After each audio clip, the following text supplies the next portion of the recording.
Welcome, everybody, to 52 Living Ideas. I am honored and delighted to have Brian McVeigh back to continue his applications of Julian Jaynes' ideas to various fields. Brian, what are we talking about today? So today we're going to be talking about hallucinations, but from an angle that I think probably most of us are not familiar with. So I guess I'll just get started. I'm going to put up a PowerPoint.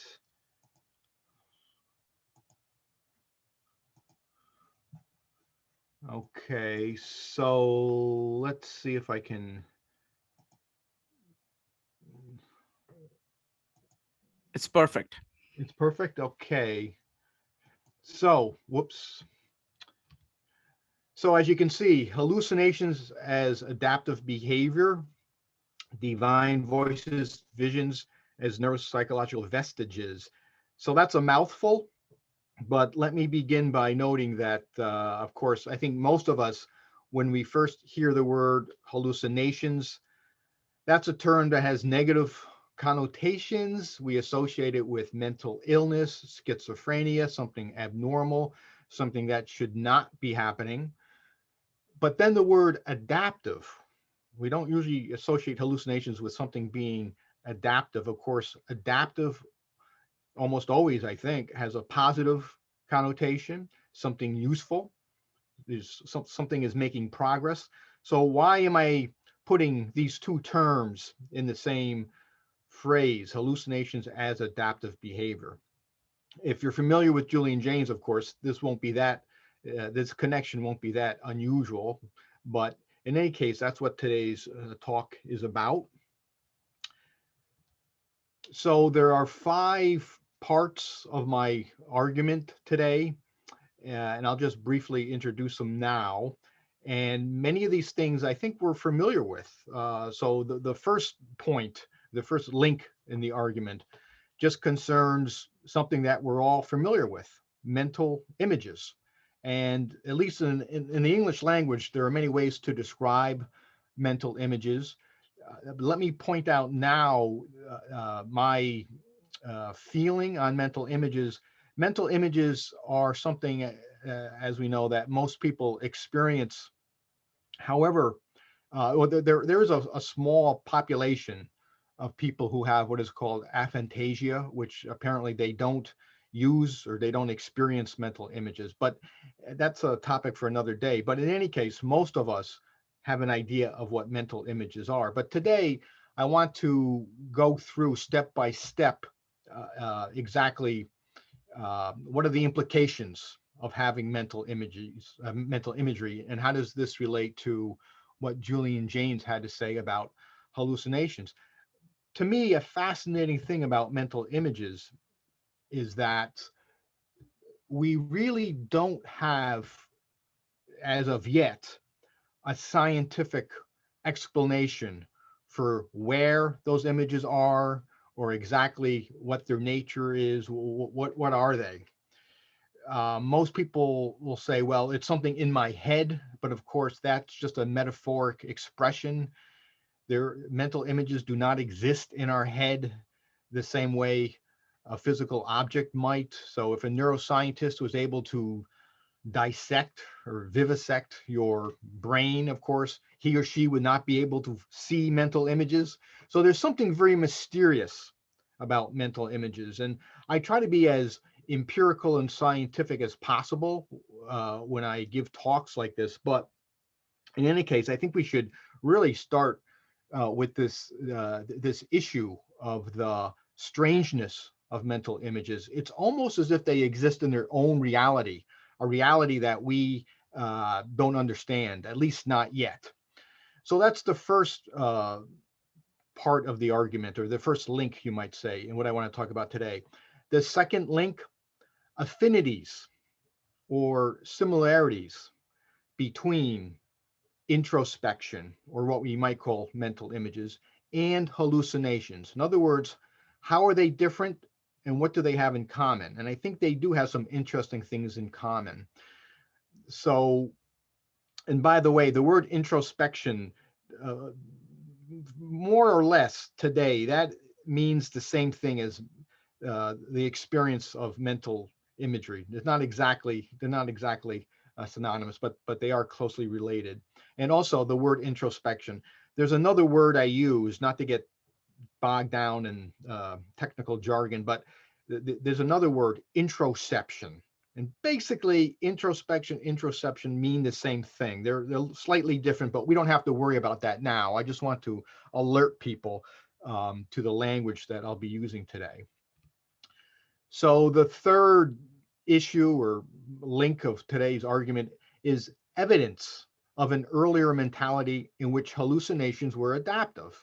And of course, for those of you who are familiar with Julian Jaynes, you'll be familiar with that claim, but I just want to mention that now. And then number 4, reactivations of vestigial neurostructures that cause audio-visual hallucinations. So the term that Jaynes used were vestiges of this earlier mentality. So that's what vestigial neurostructures mean. Present day anomalous behaviors, I believe, help us appreciate the hallucinatory nature of subjective inner visualizations as adaptation. So again, I know this is a little bit wordy, but subjective inner visualizations, that's just another term for mental images. And the problem here is to come up with different ways of talking about mental images or looking at it from different angles, using different terminology. So in any case, subjective inner visualizations, it just means mental images.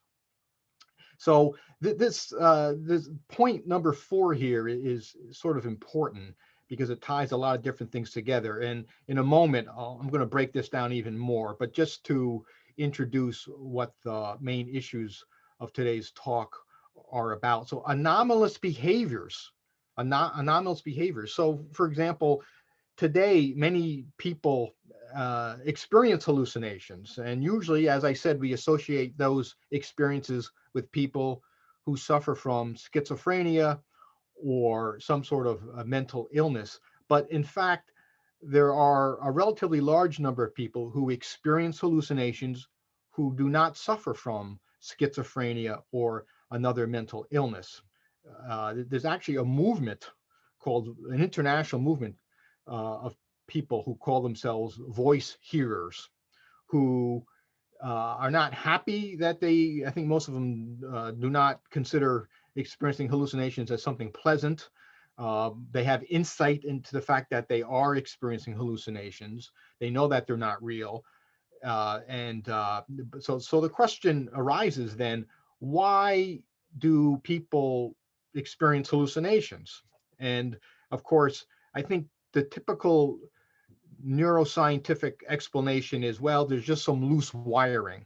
And I really don't accept that explanation. I think that a Jaynesian explanation is a lot more scientific. I think there's more evidence to take a Jaynesian explanation that hallucinations at one time served a useful purpose, but in today's world, they're obsolete. But nevertheless, there are these occasional reactivations of vestigial neurostructures. And later on, actually, I may not do it today. I think I may save it for next week because this is sort of a long presentation today. But I'm going to be giving other examples of anomalous behaviors, not just audio-visual hallucinations, but other examples that are maybe not as well known as audio verbal or audiovisual hallucinations. So then the final link comes full circle. And the point of today's discussion is to show that mental images, the reason why we have mental images, this is a cultural adaptation that emerged relatively recently in history. And mental images are a type of hallucination. That's really the point of today's talk. Mental images are a type of hallucination. So let's ask this question. Why abstinent people record their inner experiences in any detailed way until the latter part of the second millennium BCE. And of course, this is what Jaynes investigated. And of course, we do have administrative records. We have chronicles, religious poetry, annals, epics. There's a type of wisdom literature that exists before the second millennium BCE.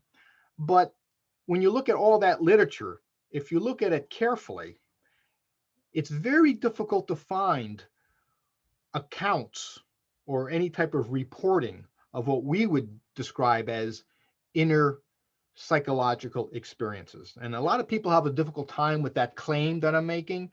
And it really doesn't make sense until you expose yourself to the actual records, things that were written before about 1000 BCE.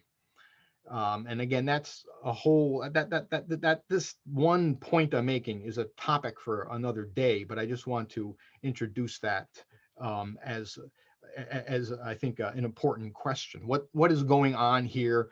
Why did people not have these, what we would call introspective or psychological experiences before approximately 1000 BCE? So what is inner experience? In the English language, we have different ways of describing it. Picture-like representations. They're not really pictures because they don't exist in the three-dimensional physical world. They represent something. We'll agree on that. They are a type of experience, but we don't really know how to describe them. Quasi-perceptual experiences. Again, quasi, well, they're not quite real, even though we have these experiences. Mental representations, that's a term that a lot of research psychologists and cognitive psychologists use. It sounds more scientific. It's a little bit vague, perhaps, when they use the term mental representations, but the point being is that they're sort of, they've adopted that term, mental representations, but they don't really seem to be impressed by the mystery of how something can, quote, exist in our head, but not really be in our head. All right, we can have an experience of something that does not exist in the physical world. We're so used to that, we take it for granted, those experiences, that we are sweeping it under the rug. We are ignoring the profound mystery of how we are able to have mental imagery. And a lot of people, I think, say, well, it's just a type of perception. Well, that's not a scientific explanation. It's something else is going on there, because there's a very big difference between looking at something in front of you versus closing your eyes and trying to imagine whatever that thing was in the past or in the future or in a different context. So we have to stop confusing sensory perception with quasi-perceptual experiences or picture-like representations, however you want to describe them. So, as I pointed out, these terms that I just talked about, of course, we use them, but they're a little bit vague and I think problematic. And you can see this on the left, my left, there's a diagram here trying to show how inner representation of reality is produced. And I'm not sure who came up with this, but the point I'm making is that there's still something very mysterious going on here, no matter how we diagram it out, no matter how we attempt to explain it. So I already made this point, but I'll repeat it because it's an important point. We should stop confusing perception with introspection. We know a lot about perception. Scientists, like research psychologists, neuroscientists, we know a lot about the physicality, about how to measure perception. There's a lot of good scientific work based on perception. But when it comes to the experience of a quasi-perception or introspection, there's a lot we don't understand, a lot we don't know. And by the way, mental imagery is, these days, is a real, using mental imagery is a real staple in the arsenal of psychotherapeutic techniques. It's commonly used to help people, especially people who suffer from PTSD or some sort of trauma.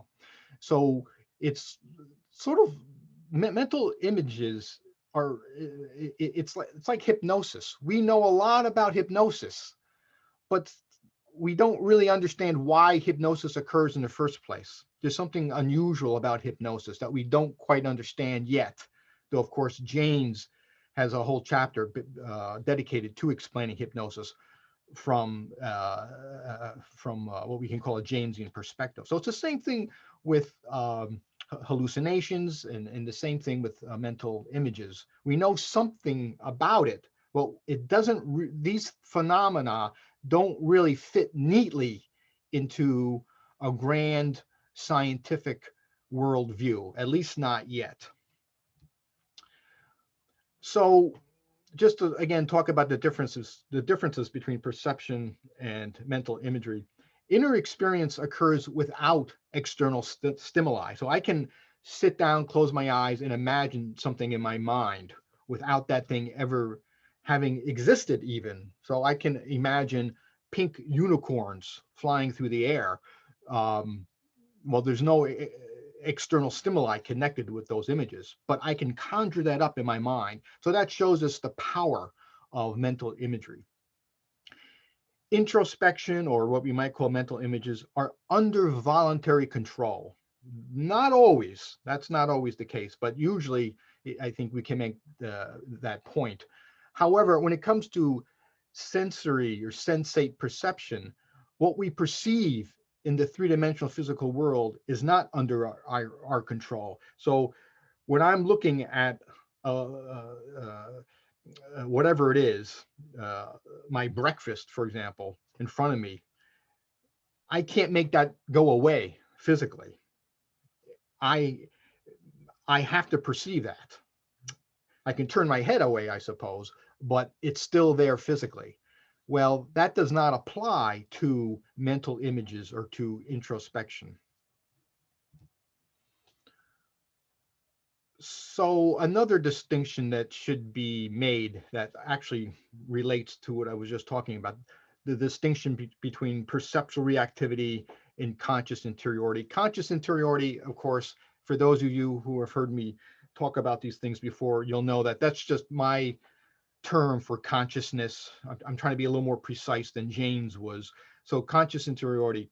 And the other thing about conscious interiority is that it's really a list of features. It's a package of cognitive features. And again, that's something I've talked about in the past. And I think it's important to view conscious interiority as a constellation of certain capabilities that humans had to learn about 3,000 years ago in order to become what today we call conscious. So one feature of conscious interiority is introception, and I've been using that word. Again, it overlapped with introspection, basically the same thing, a little bit different in nuance. But in any case, other features that of conscious interiority that we've talked about before: spatialization. In other words, to create mental space in my head, self-autonomy, a sense of I-ness or me-ness, etc. These are all aspects or features of conscious interiority.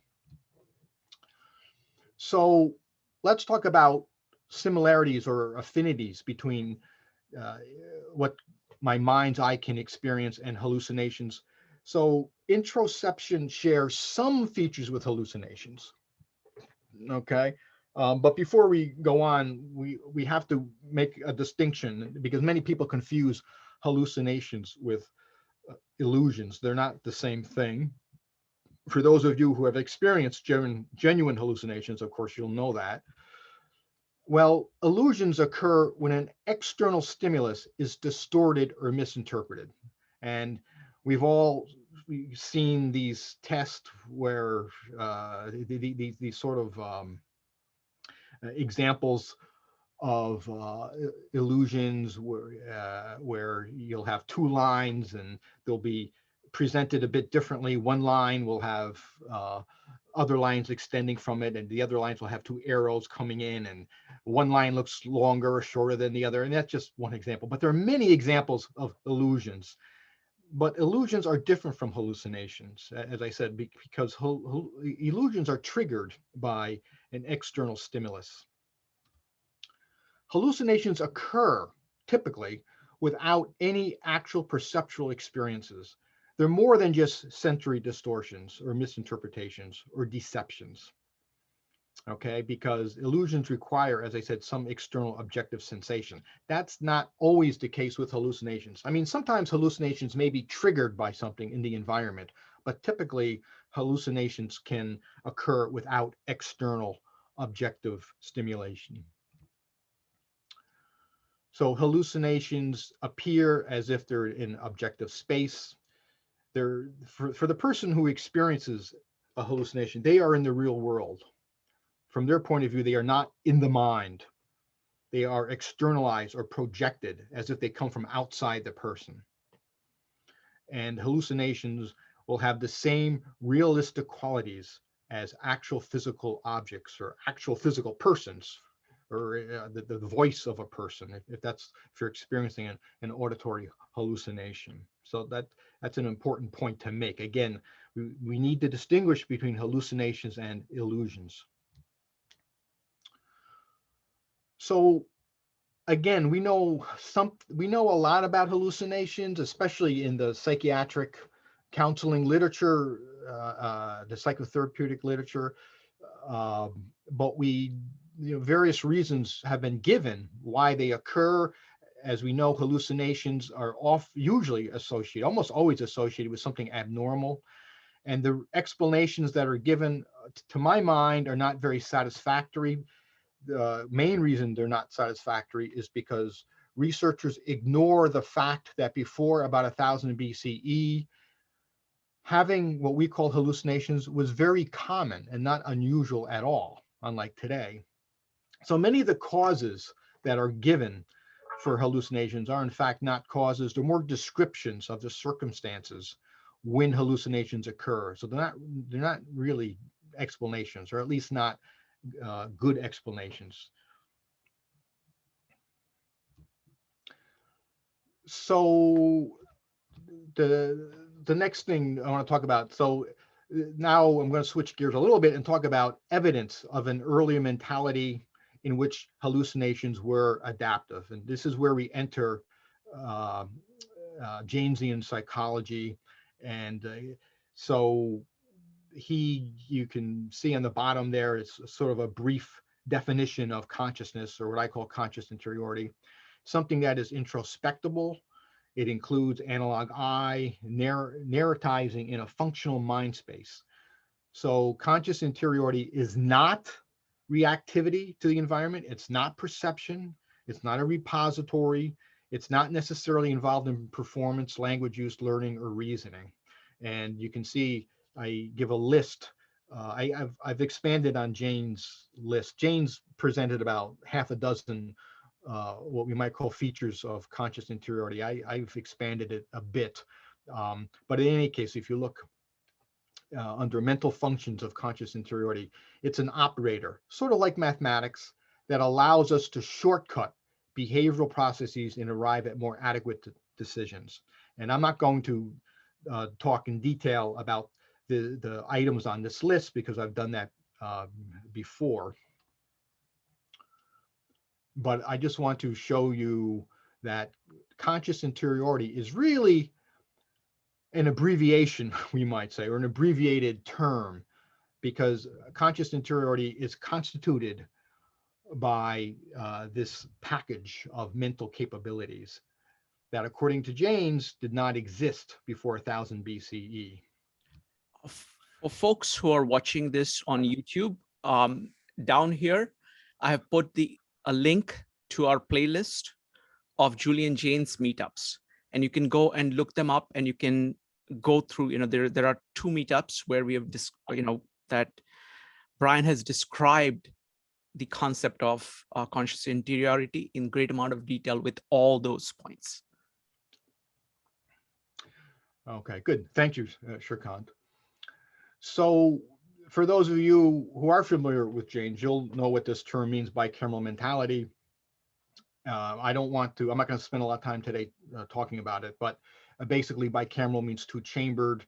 And the idea is, according to Jaynes, the right hemisphere would produce hallucinations, and this information would be sent to the left hemisphere. I don't want to go into the neurology.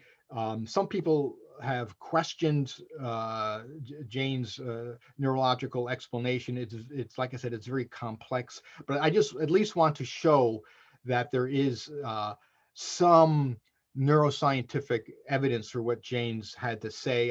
I suspect that you have to remember when Jaynes came up with this idea of bicameral mentality, where where a person would hallucinate voices or visions of the gods or ancestors. This was in the early mid 70s when he wrote this, and we have made a lot of progress since then. But nevertheless, there are still a lot of things we don't understand about neurology, and I'm not trained in neurology.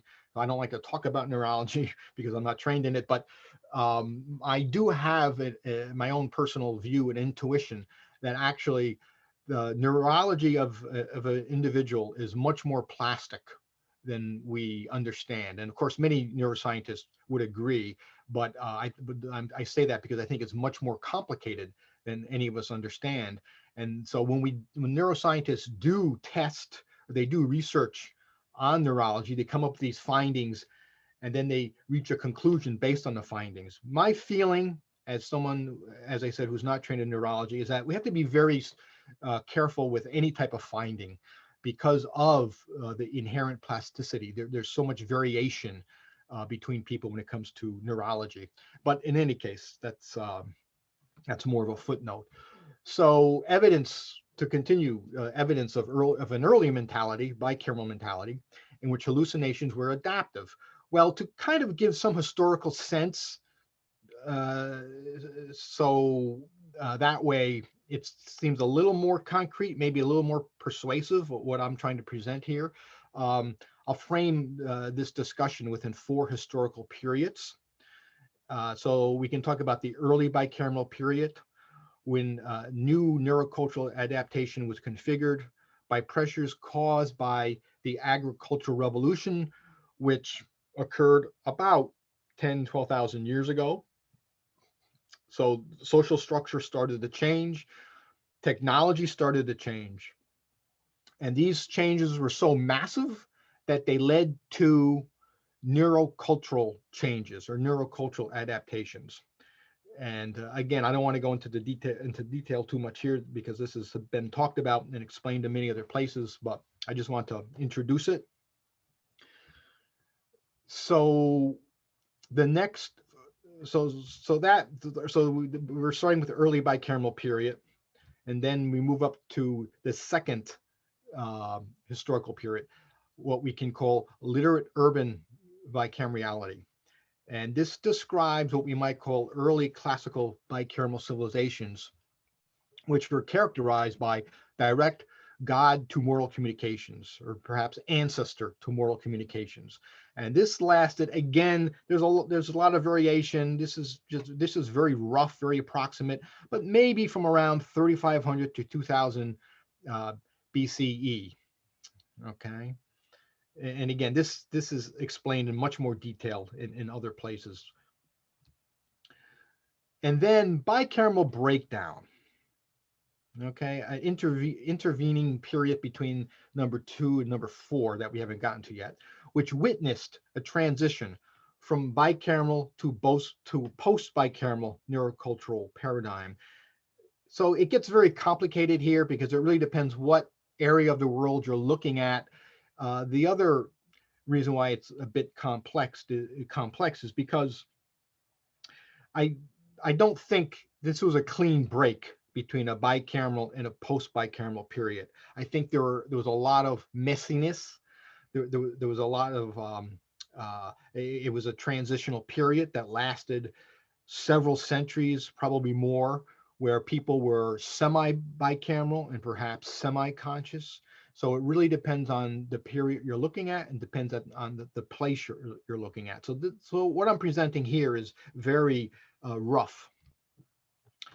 In any case, we can talk about a post-bicameral period beginning, again, depends where you look, depends on what you look at, around the 12th century BCE, when when conscious interiority, when there's more and more evidence for conscious interiority. Certainly by the 6th, 7th century BCE, there's clear-cut evidence that people were conscious.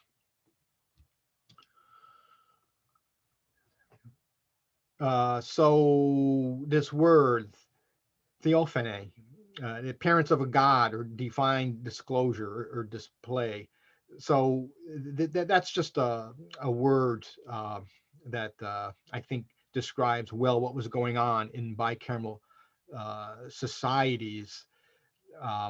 That's a Greek term, and I'm using it a bit broadly here.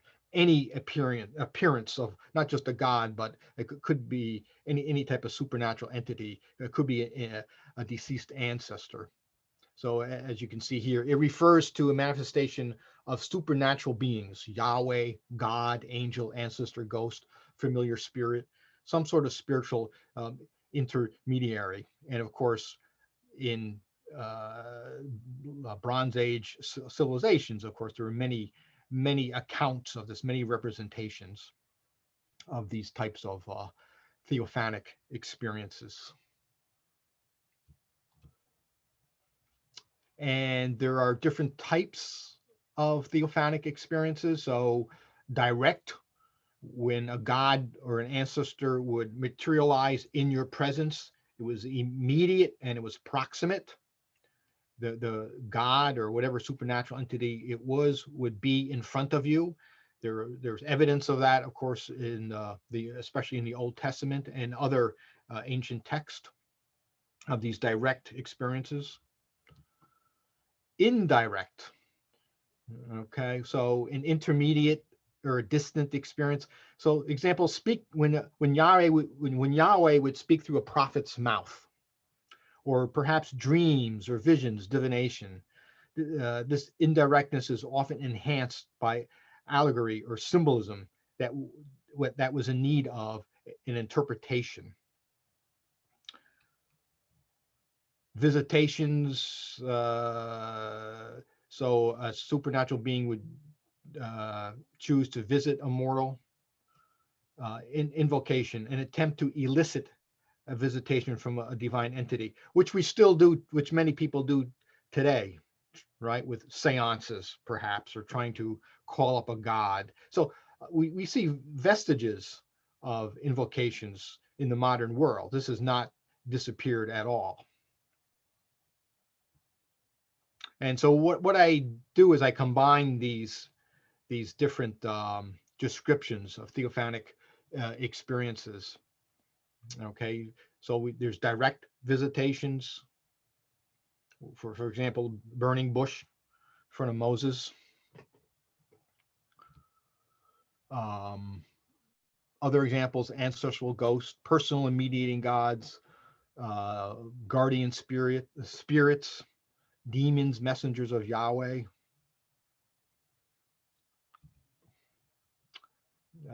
Direct invocations. Okay, so for those of you who are interested, this is a lot of material. I understand that, but this is actually spelled out in more detail, a lot more examples elsewhere. But I just want to introduce people to this, to my attempt to try and get a conceptual handle on these different types of supernatural visitations. So examples would be calling up the dead.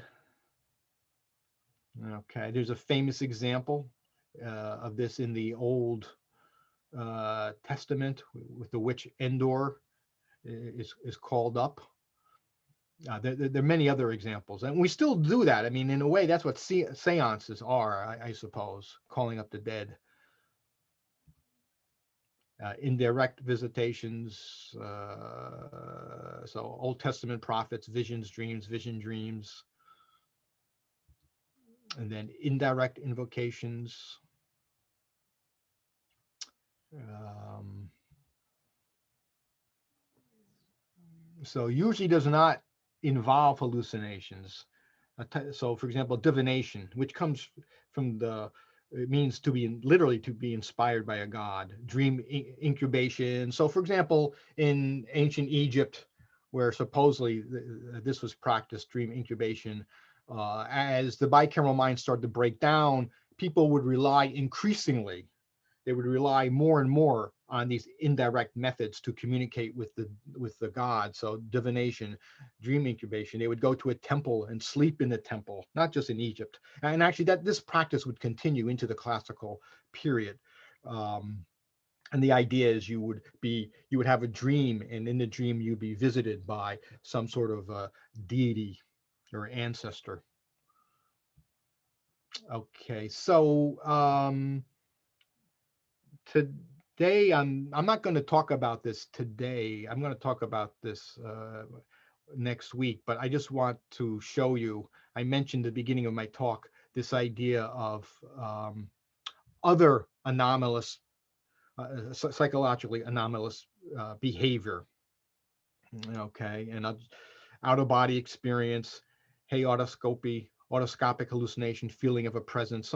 Perhaps some of us have had these experiences. They're not that unusual at all. But just let me skip ahead here. So this is a lot of information, but so far everything that I've said today, it's all in the past when I've talked about Jaynesian a Jaynesian perspective, Jaynesian psychology. People say, well, this is all very interesting, but how strong is the evidence? And personally, I think it's very strong. And it's not convincing if you don't know something about the history of human psychology. It seems very bizarre.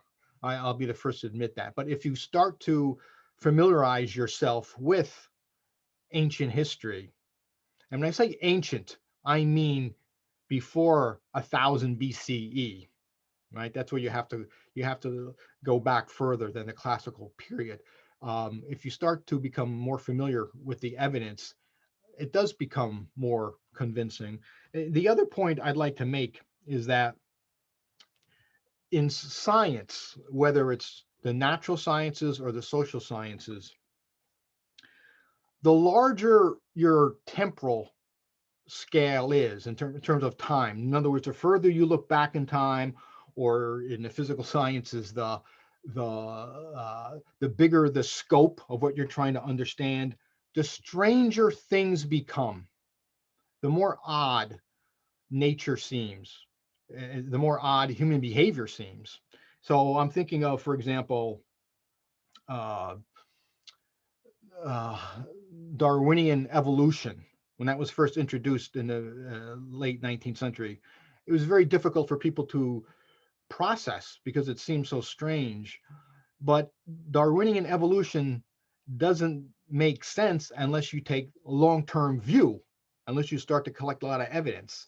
As bizarre as Darwinian evolution is, it does make sense as long as you expand out in terms of time. It's the same thing with astrophysics. If you watch these television programs, these science programs on astrophysics, very bizarre natural phenomena out in the universe, which seem difficult to understand. For example, black holes.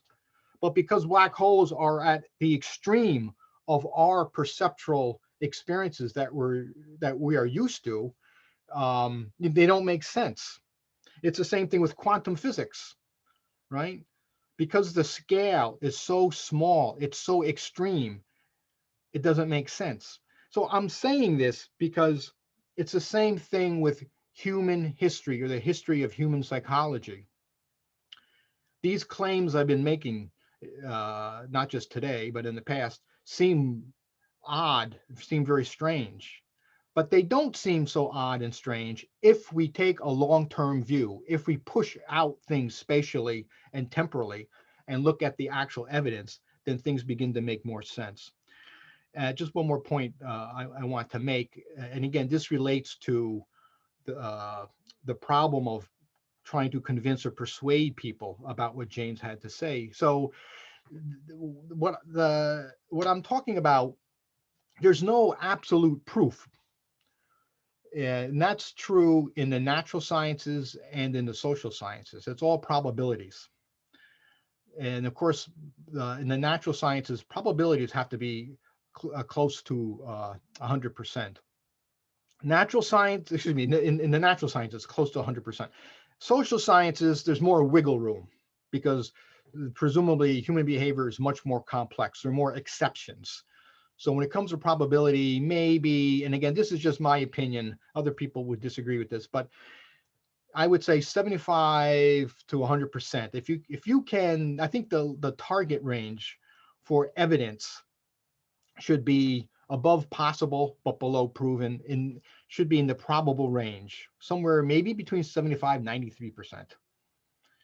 If you can come up with enough evidence, and the last time I introduced some statistical evidence in the last talk I gave, that certainly was above 75%. If you can come up with hypotheses and evidence that falls into that range, then I think you're on to something in the social sciences. And so again, I'm saying this as an attempt to persuade people, I suppose, that there probably is something to what Jaynes had to say, as strange and bizarre as his ideas seem to us. So just let me check something. So yeah, actually, I finished a little bit earlier than I thought I was going to, but I think probably it's a good idea because I've presented a lot of ideas to stop here today. And as I said, next time I'm going to talk about additional evidence for what Jaynes had to say by looking at what are called autoscopic phenomena and how they relate to vestiges of the bicameral mind. So I'll stop there, and if anyone wants me to, if of course, if you have any questions or comments, I'd be more than happy to listen to what you have to say. Wonderful. Brian, can you stop sharing the screen? Let's go Sure. to Q&A. All right, folks. So this is your chance to ask questions. As always, we got 4 rules. Go ahead and type exclamation mark in chat or raise your hand in Zoom in order to speak. Rule number 2, keep on topic. Rule number 3, be brief. And rule number 4, speak your mind. Feel free to disagree with anybody on anything and do so courteously. Questions, folks? Go ahead and type an exclamation mark if you have questions. All right, we're going to start with Lisa. Lisa, go ahead. Hi, Brian. How are you? Hi. Okay. You're using the word adaptive. And what I'm trying to figure out is adapt to what? Adapt how?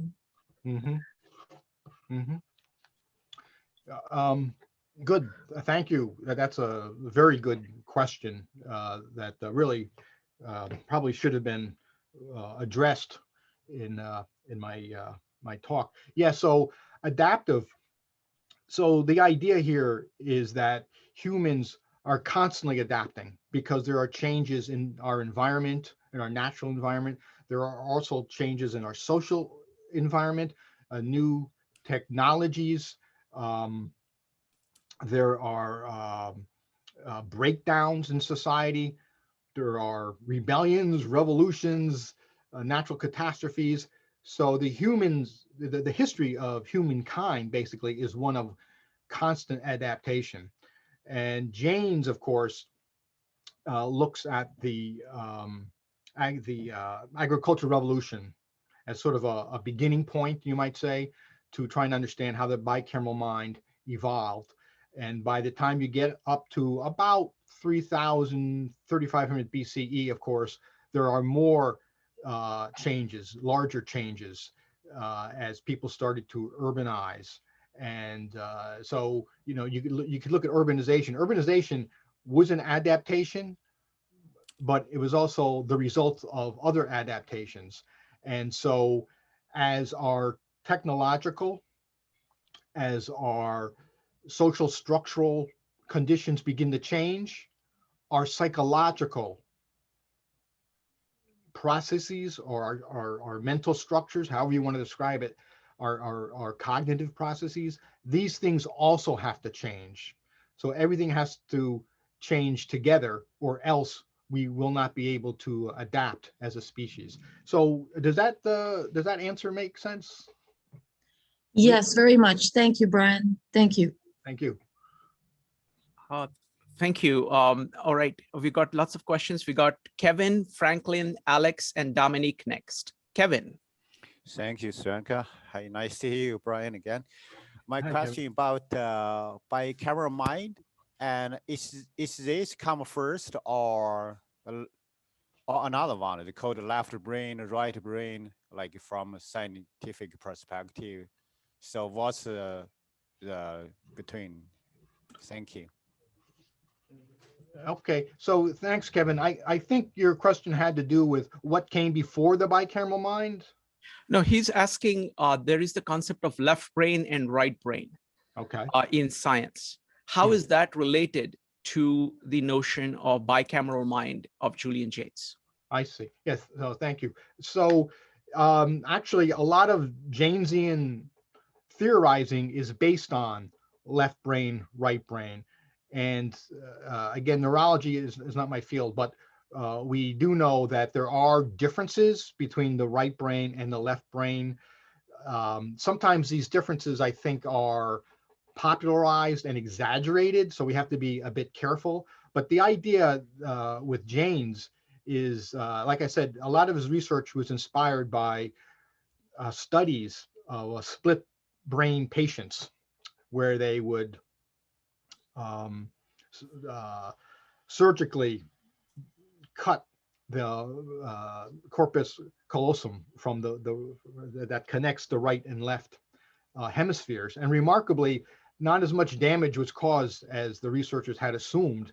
And what the other thing they discovered is that basically there were two personalities, too strong a word, but you had two minds. Each individual has two minds that somehow usually operate together, at least among people who've learned to be conscious. But in the pre-conscious bicameral period, these two spheres, the right hemisphere and the left hemisphere, were not as integrated. And the right hemisphere would generate the voices and the visions that the left hemisphere would listen to. So it's a bit of a simplification, and I think people have criticized Jaynes because it sounds a bit simple. Like I said, I suspect it's much more complicated than even Jaynes presented, but the idea here is that the right hemisphere is associated with divine voices and divine visions, where the left hemisphere is associated with the mortal individual. And so the question is, how do those two hemispheres communicate? So I hope that answers your question. Wonderful. Next up is going to be Franklin. Franklin, you had a question about music. Go ahead. Yes, thank you. Fascinating. I love the topic. And my question had to do with music. Music being something that affects the heart, the soul. And in the ancient paradigm, music, the seven tones of music are related to the seven planets, divine immortal archetypes. I don't know if that has any bearing on some connection between the bicameral mind and what's in the world, and mythology containing images that are potent because they're not just temporal, they're eternal, or they're so long sustained, they're like just these images that are there in reality. Right. but they're in the dream and they're in the real world. And there is another world. It's an eternal world, a timeless reality. Mhm. We're not just temporal, right? Mhm. Part of us is temporal, part of us is eternal. That's going on. Mhm. Okay. Well, to respond to what you said, I can't speak to the difference between the eternal and temporal world, but I will say, you brought up the topic of music, and I think that's a very good topic to bring up because Jaynes devoted a fair amount of writing to the role of music in understanding ancient civilizations, human psychology, and specifically the bicameral mind, and how is the bicameral mind how is it well, especially with vestigial bicameral experiences, how are they triggered by music? So music, I don't know that much about it, but I'm pretty sure music is more associated with the right hemisphere. So there's definitely something going on there. And in my book on the Bible, I devote a whole chapter to the use of music and how music relates to human psychologies. Music is, again, it's one of these things I think we take for granted because we hear music. Some of us are musicians. We all think we know about music. And I think we often forget just how fundamental music is to what it means to be a person. So that's actually a very good topic that you brought up. Thank you. Next up is going to be Alex, Dominique, and Dave. Alex.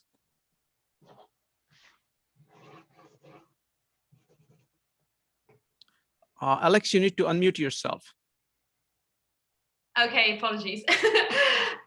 Yeah, very interesting subject, and I'm very ignorant about it. So apology for the, I'm being a bit vague here. But I was wondering about whether Jaynes had something to say about the function of hallucinations and what different kinds of hallucinations, according to different periods of history and that sort of thing, and whether they were all whether he focused particularly on visual hallucinations or whether it was, you mentioned music, something audible or also something felt.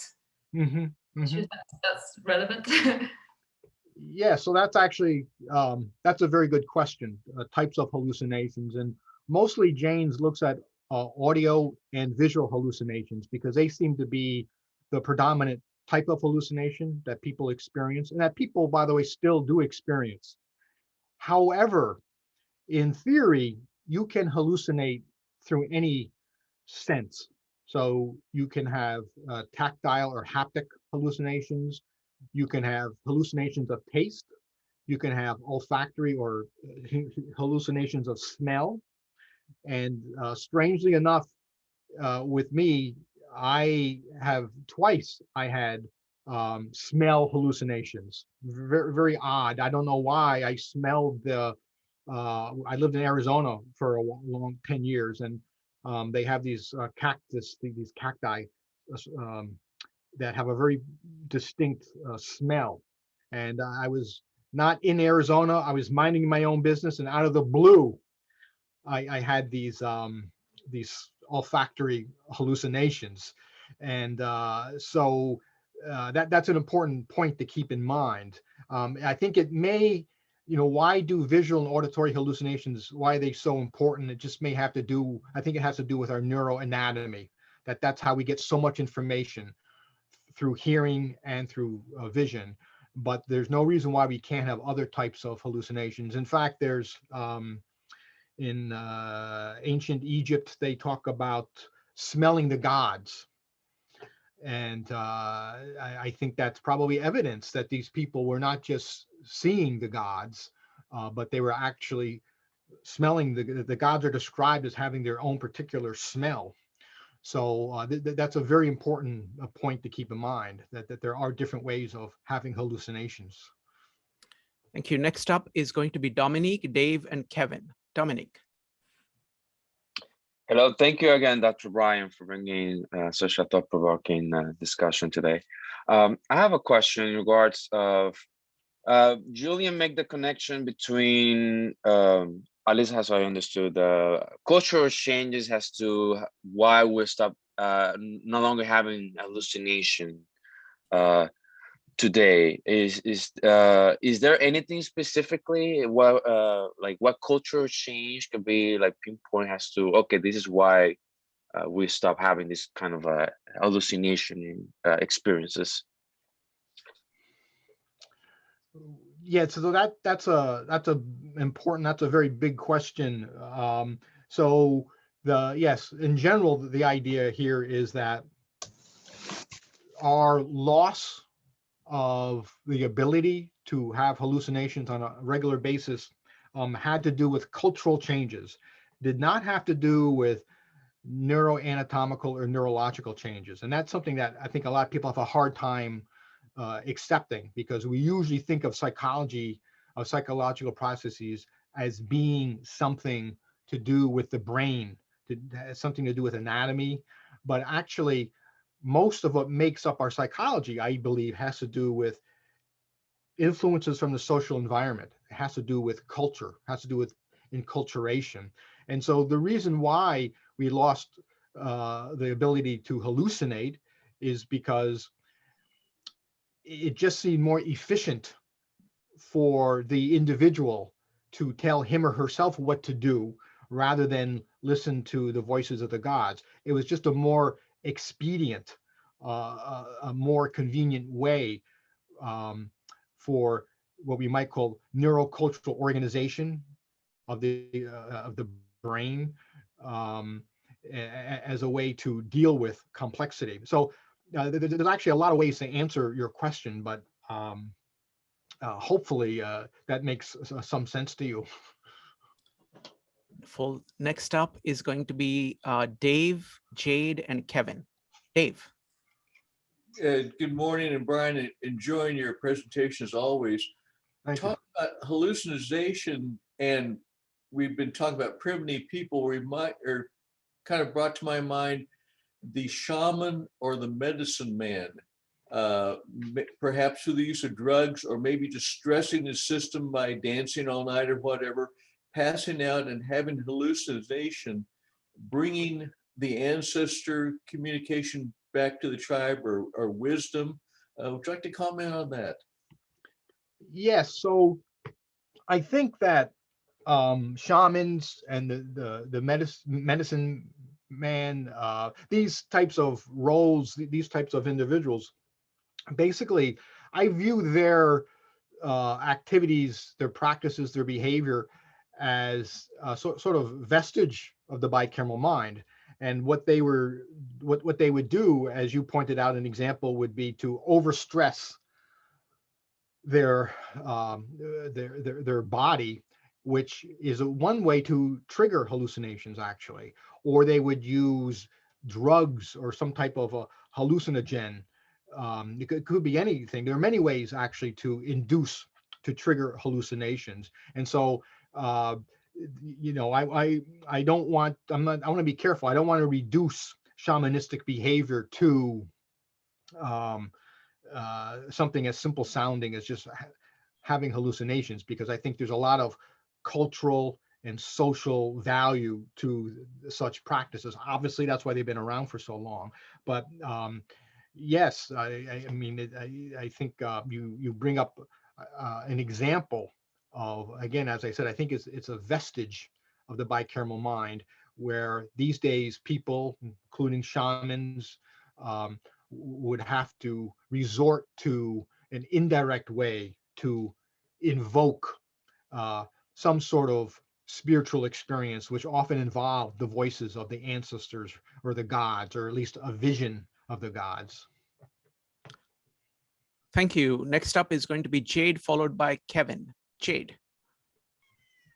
I think I'm still having a little difficulty. I'm one of those people who has difficulty accepting the concept of the bicameral mind as the bicameral mind. It just, I don't know, I just am.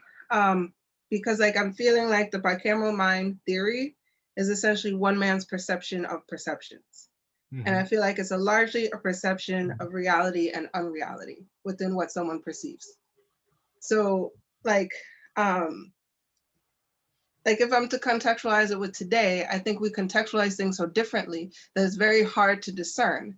And then there's also the part of me that's skeptical because the absence of evidence is only evidence of the absence of evidence. Like just because we don't see it written prior might just be that it's not written. Because like if we look at old portraits and like, I'm not an expert in portraits, I'm not an expert in photographs either. But in a lot of the early portraits and a lot of the early photographs, you don't see people smile. But I wouldn't make the assumption that they didn't have any joy in their lives because I don't see smiles. And then everyone nowadays is smiling in their photos. You know, it's even if they had an awful day. Like I have a friend who put up this whole beautiful, you know, photo shoot. And then like we were talking about that specific day and her day was awful. Her husband made her miserable, but they have these beautiful photos to memorialize that day with. So it's like, I don't know, even records is kind of like, I don't know, but there's also a part of me that also feels like bicameral mind is difficult to convey, one, because of the cultural things that were kind of brought up today, but I think also because you want to start an argument, start about abstract thoughts and conceptualization, because that's why we need language, because we're so interspersed with each other that we don't get each other. We are forced to use language to explain ourselves. And one of the best ways for me to explain that is when you move in with someone new, whether it's roommates, a partner, or husband, wife, you start to have to explain things you never had to explain before, even if you live with other people. Like if a kid goes to college, they suddenly have to explain their way of living to the people that they're living. They never had to do that. And usually there's a lot of back and forth until the people are able to explain it succinctly to the other person. So there's a lot of verbal acuity being generated just by exposing yourselves to new environments, and it's specifically environments that don't understand you intuitively. The last thing I'll say is, I suspect, because I have students who love stuff from back in the day before they were even born, sometimes stuff from before I was even born, like they like Richard Simmons, and I'm like, what? But anyway, also Barbie Girl is a big one. Like y'all were not born before 2000. But Ghost Rider, the 90s show Ghost Rider, that is like the bicameral mind-ish. I don't know if I've hit it on the nail, but like that's a bunch of kids who are all able, and in this instance, they're all able to see the same thing, but everyone can't see Ghost Rider. And they're all able to take his hints, take his goals, they're able to interpret what he says. And if we're gonna make this imaginary world real of Ghost Rider, if they weren't able to, and again, this is why I'm saying reality versus unreality, because us as the watchers, we're gonna be like, ah, that's fake, right? But if that's what was in our real world and we're accepting that as a real world, that was real. But people outside of them will consider that a hallucination. So again, I feel like, what do you say to that? Because these people are actually experiencing something that other people can't. Okay, so thank you, Jay. That's you had a lot of questions and comments. So I'll try to answer at least some of them. So this idea that the bicameral perspective is one person's view of reality or one person's view of what other people experienced, I think that we have to make a distinction sometimes between what is going on subjectively within a person, how they view the world, and then what is happening objectively. And what's happening objectively does not necessarily have anything to do with a particular person's view of the world. So of course, an objective point of view is a scientific approach to the world.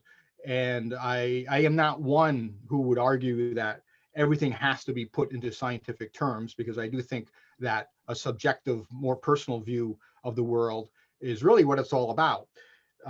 So that's the first thing I would say. Then the second thing, the second point you made that I would respond to had to do, you gave the example of pictures of people in the past who did not smile. But when we look at those pictures, we can't assume, therefore, that no one smiled or no one was happy. But when we're talking about what Jaynes had to say about the bicameral mind, we're not looking at a short historical period. We're not looking at the past 10 years, the past century, or even 2 or 3 centuries. The evidence that Jaynes has presented for the bicameral mind spans several thousand years, at least. So there's a tremendous amount of evidence there. The second point related to that is that Jaynes in his writing did not look at just one culture. He looked at multiple cultures. So I think we have to take that into account, that Jaynes took a long-term view, and he took a global view that encapsulates a tremendous amount of examples and evidence.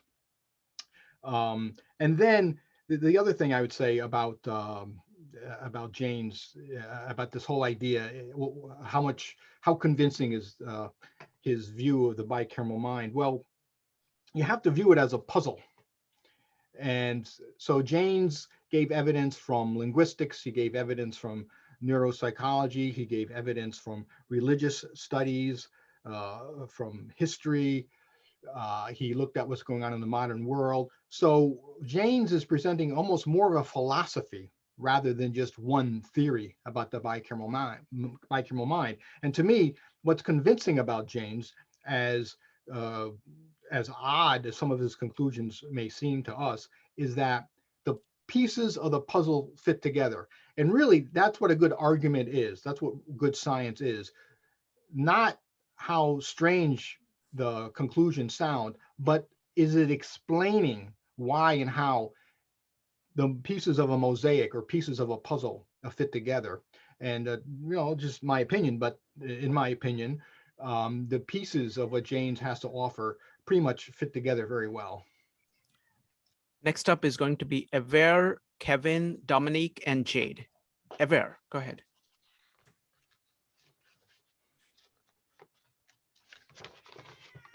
I don't know if I'm pronouncing your name right.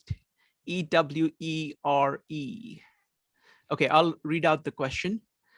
Is the adaptation towards the bicameral mind universal, all in the present acting within the same level of cognition, or are there present day catalysts to bring out this aspect in the mind? Okay, so I'm not sure I understand the question. okay. Don't know. I don't know if you. Yeah, I actually go ahead. Yeah, just read it again, and I think okay. I might be able to piece it together. Ever, can you go ahead and unmute and ask the question? I want to make sure I get it right. You need to unmute. Okay, let me try it again. Okay, so is all these, so let me put it in another way. Let me see. Is the adoption or adaptation I'm expecting towards the bicameral mind universal? That's one part. And the second part is that, are there catalysts that bring out this aspect in the mind? Okay, so the first part of the question about the adaptation of the bicameral mind, is it universal? I would argue yes, but of course, if you look at the historical record, some places will have adapted or will have lost the bicameral mind quicker than others, depending on what was going on in a particular historical, in a particular geographic place. But more or less, societies, as they become more complex, will lose bicamerality. People will adopt conscious interiority. And to give a good analogy, a good analogy might be mathematics. So the question is mathematics universal? Well, if you look at the history of mathematics, it seems universal, but in some ways it's not universal. So for example, the ancient Egyptians developed mathematics, but their mathematics was not as sophisticated as what the Greeks would eventually develop during the classical period. And it's because Greek society became more complex. They needed a more advanced math. It's the same thing with mentality. And so conscious interiority was, as a response to the breakup of the bicameral mind, it was like mathematics in that it was an attempt to get a handle on social and not just social, but anything to do with a civilization. As that civilization became more complex, the language had to change to describe what was going on between people. And as that language changed, people's thought processes, their very mentality, their very psychological processes also changed. So when the second part of what you asked, a catalyst, I'm not sure exactly what you meant by that. So let me ask it another way. When I read Julian Jaynes, one thing that I got is the role of environment in all of this. What is going on around you. Like if you have some ideas that you are using that are working very well, that is one kind of situation. And then when you find yourself in a situation where everything is falling apart and the things that worked well for you, the voices that worked well for you, no longer work, you need something else in order to handle that situation. So in that sense, that conscious interiority of saying, okay, now I have to figure out what is going out. I have to make up my own story instead of just listening to a story and trying to live by it. But that was kind of, that the role of the world falling apart as a crucial trigger or crucial kind of background or catalyst for making that happen. So I think that's what he's trying to get at, of that, are there any catalysts that push people in a particular direction? Well, so I think we have to be specific when we talk about these catalysts. When we talk about the breakdown of the bicameral mind, it just didn't break down on its own for no reason. Like you pointed out, Shrikant, if something is working, why fix it? Why change it? But what happened, the bicameral mind became obsolete because for a variety of reasons. One reason had to do with increase in population. So in the ancient world, populations were getting bigger and bigger. And when populations get bigger and bigger, that changes everything. It changes how people relate to each other. It changes how people produce food. It changes the economics. It changes their relations. Who's going to be in charge of who? It introduces new social roles. People have to be more nimble in their dealing with other people, especially if you're living in an urban area. The urbanization, I think, is a key factor here, because urbanization means you're dealing with unpredictable strangers on an everyday basis. If you're living in a small rural community and you only have to know maybe 50 people or maybe 100, 120 people, that's fine. But when you start dealing with people all the time who you don't know, and you don't know their language, you don't know where they came from, that is going to produce stress. That is going to produce the demand for new ways of dealing with knowledge. So there's a whole cluster, a whole constellation of different social historical variables. And once these variables start speeding up, they start to change very quickly, we're going to need a new mentality. There's nothing really, in a sense, mysterious about this. We see the same thing now going on, right? I mean, words that we use today to describe the digital economy or whatever did not exist even 10, 20 years ago. So, we can find everyday examples of how once societies change, if those changes are big enough, then our very psychology also has to change. Wonderful. Next up is going to be Kevin, Dominic, and Jade. Kevin. Thank you. Just to Jade mentioned that the old picture, something no spine. I would say that's how our culture changed. You see, previously, let's see, I can show one example. It used to be we see, especially for lady, if you smiling, appear your teeth out, that's like not a good way. We consider that's culture. So now we got to, express ourselves more and more open. So this is this good observation, Jade. From question, I'm going to regard to the hallucination to the meditation. This out the box of thinking. Meditation, normally we try calm down. We try eliminate those illusion or hallucination. Sometimes give you positive meditation. Sometimes you cannot control your hallucination. That's could danger to your mind, your body. So that's another connection, let's see, I try to build a bridge. Brian, you can pick anything you want to say. Then we mentioned chi, right? You used to be with positive energy, could be the negative energy. How those hallucination build the positive chi rather than the demons? Thank you. So I'm not exactly sure how to connect hallucinations to chi or ki, but to go back something you mentioned that did resonate with me, this idea of meditations. So there are some spiritual traditions where they engage in a type of behavior that we might call meditation, but the point of the spiritual exercise was to at first imagine and then call up some sort of hallucination in their mind. Could be anything, could be a god, an ancestor, or a god, or a demon.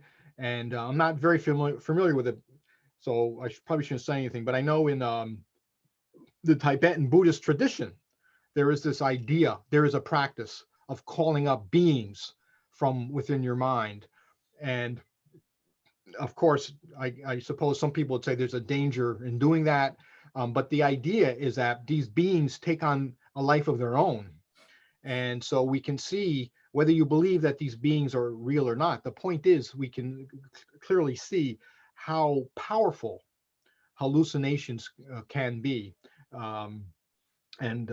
So in any case, I think that there is something there with usually we associate hallucinations with something that that are imposed on a person, something a person does not want.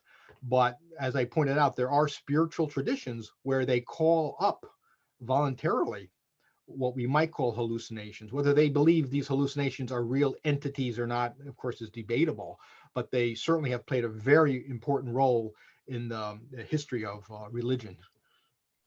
Wonderful. So folks, the rule is that if you have not asked the question before, you get a chance to ask it first. And you are welcome to ask, follow-up questions, but we're going to give preference to people who have not asked the question before, so we can get as many different voices and as many questions on the table as possible. So it's going to be Jeff, Dominique, and Jade. Jeff. Ryan, thank you again for so generously giving us these presentations. A number of folks have I think, walked right up to, are there any kind of, either in philosophy or in psychology or in kind of evolving cultures, are there any examples of what's happening, in the world today, as human beings seem to be thinking or feeling or imagining, that examples that come to your mind that can particularly help us to understand what you're presenting here? Well, yes, I think there are many examples, and of course I refer to these as what Jaynes would have called vestiges of the bicameral mind. And so we see this in people who still experience hallucinations. We see this in spirit possession, channeling, automatic writing. But this may sound odd, but I think the best example are the mental images that most of us can invoke or evoke in our own minds. So I'm not sure if that answers your question, but I would add to that we talked about this before. Jaynes really shied away from talking about the future of human psychology, the future of conscious interiority. But I certainly think that's something worth entertaining to speculate a bit. And I think that probably I think we are now witnessing more changes in how we process information. And I think that, again, I have no evidence, this is just purely my opinion, but I suspect that maybe, I don't know when, 50, 100, 200 years from now, people will be, will have a stronger ability to imagine things mentally, to use mental images in their mind. And I think it's just because as a species, we're getting more used to doing that. And I think also relates to technology. So much of our technology is visual. And I don't know how to present the argument today, but I suspect that there's some connection between using all these screens, being exposed to visuality so much that eventually it's going to increase our ability to use mental imagery. And what that will mean for us in a practical sense, of course, I can't really answer, but I think our grandchildren, great-great-grandchildren are going to have a very different experience than we have today. So, Brian, let me ask you a hard question and then make it extremely easy. So I want to ask you a hard question about your observations about the conscious interiority of people over your lifetime of, when you kind of discovered Jaynes, or before that, what you remember, because it's been several years, several decades that you've been thinking about this. So it's a very tough question, and I want to make it very easy for you, because this is not a kind of a scientific answer. This is just whatever kind of observations that you made, which was kind of at a very beginning stages of saying, okay, this is what I notice. I don't know whether it is even a general pattern. I'm not trying to look through it, but whatever it is that you see in terms of how, when you're growing up, how did this conscious interiority work in people as best as you can tell? And if you see any difference whatsoever, any aspects that are different in the last year or so, or whatever couple of years in the present, any observations? Yeah, so I would just start with what I said before, just to reiterate a bit that in terms of technology, I do think that when I think about video games, for example, and how that must be changing how young people, or people in general, view reality, that they give more credence, you might say, to what is happening inside their head. That is a real, those mental images don't exist physically, but somehow they are real. And what are the implications in terms of education, in terms of clearer thinking or whatever in the future? I don't know, but that's one thing I would say that I've seen a change in my lifetime. And another change has to do with paying more attention to our emotions. And a lot of this has to do with what is called therapism, or sort of a therapeutic view of society.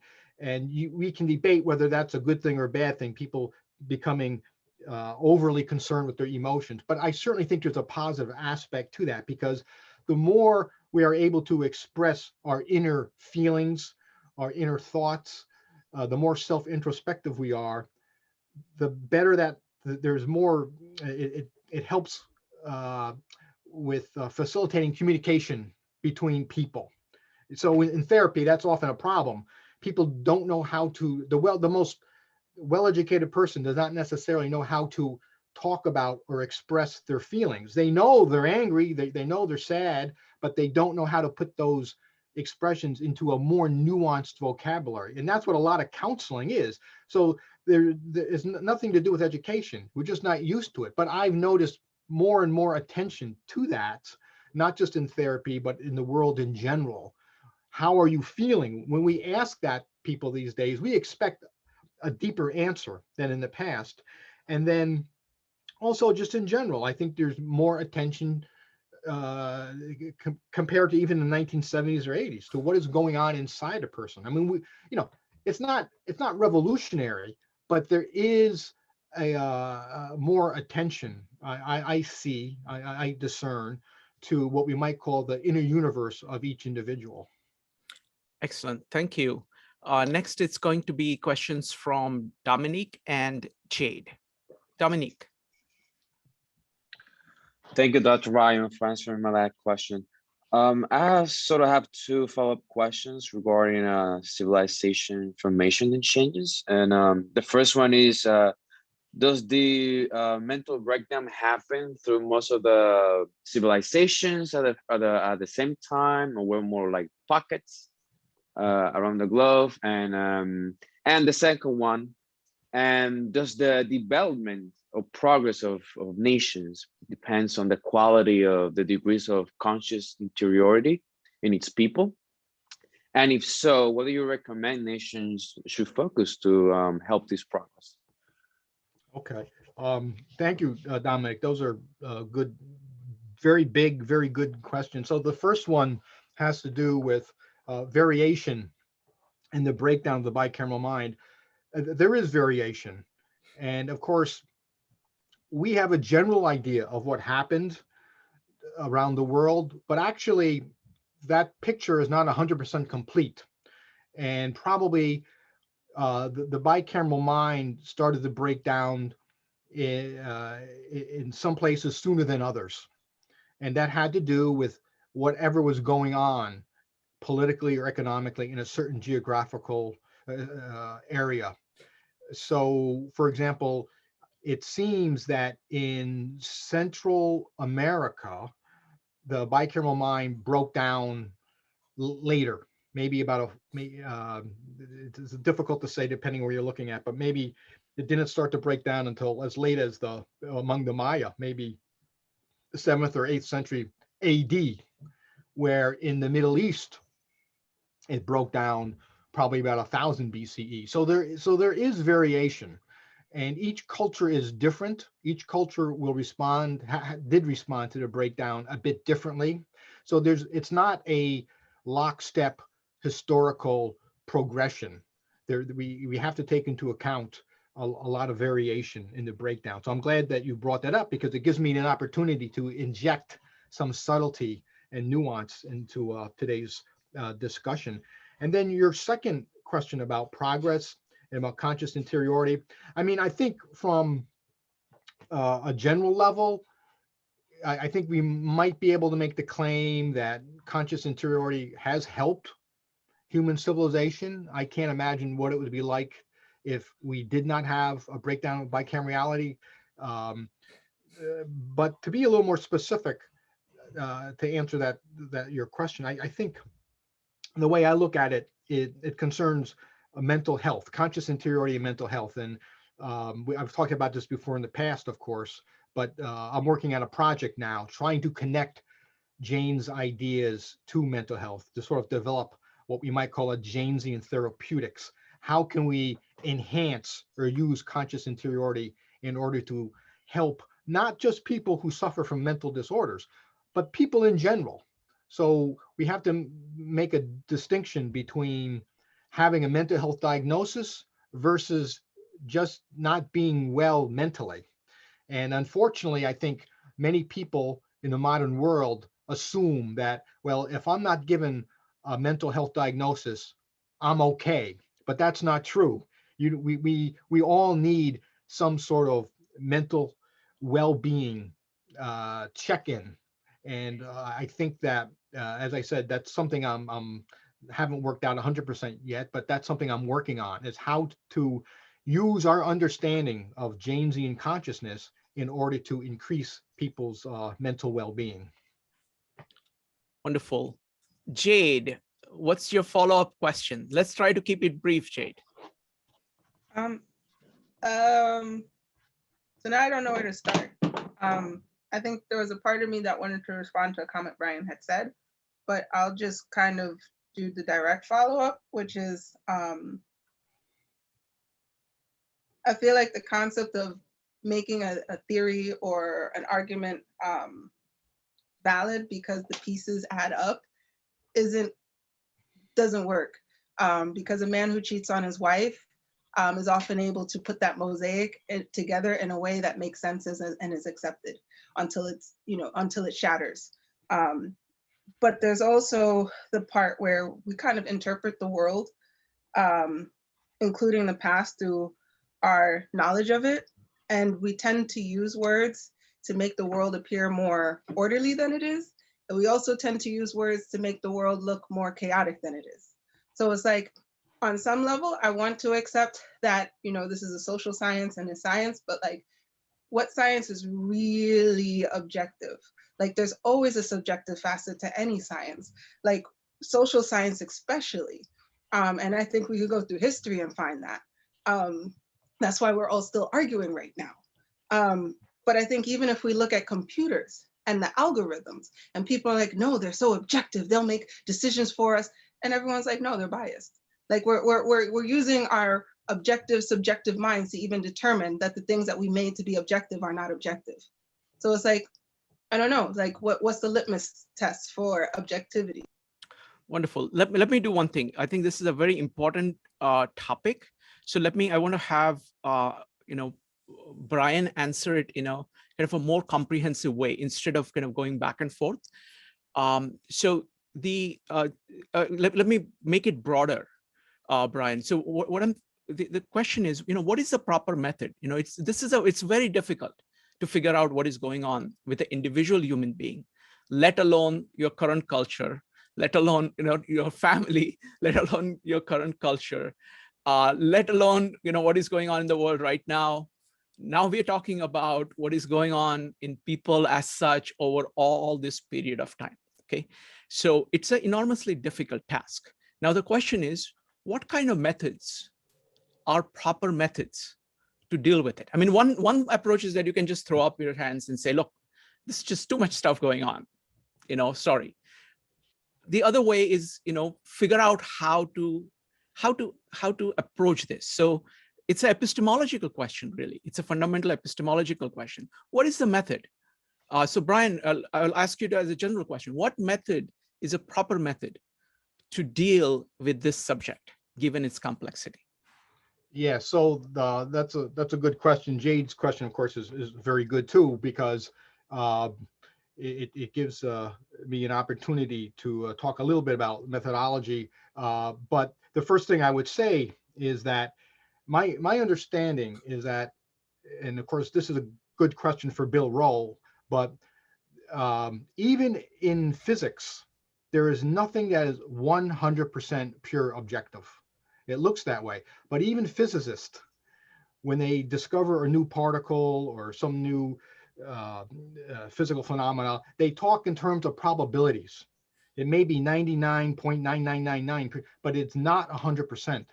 So when I talk about the difference between an objective interpretation versus a subjective interpretation, of course, I'm not saying that objective interpretation is 100%. There's no such thing in the natural sciences and the social sciences. It's all probabilities. But that's how we build bridges. That's how we make advances in medical sciences. That's how we understand human psychology, is through probabilities, usually in the range of, depending who you ask, 85 to 90%. But things still work because of that objectivity.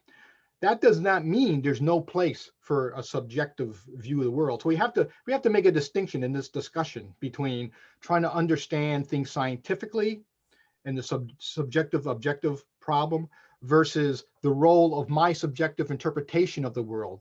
That's a very different thing. And of course, I would never say that a person that human subjectivity plays no role. Obviously, it does. And so that's the first thing I would say. Then the next thing I would say is that just my view of things, the way I was trained, when we're talking about Jaynes, in order to, if there's any validity to what Jaynes had to say, we have to break down his theories into a list of claims and propositions and hypotheses. And then we have to test each one empirically. And some of them will work, some of them will not work, but we always have to be looking for empirical evidence. And that's why earlier I showed that chart about probabilities. I'm not claiming there is such thing as pure objectivity, but I think we, as a species, we can't make progress unless we have some measure of objectivity. And basically, objectivity is just agreement among scientists that I think this is true, you think it's true. That's all it is. It's not about, science is not about revealing ultimate reality. And I think we can make the argument that people were not really equipped to know what ultimate reality is.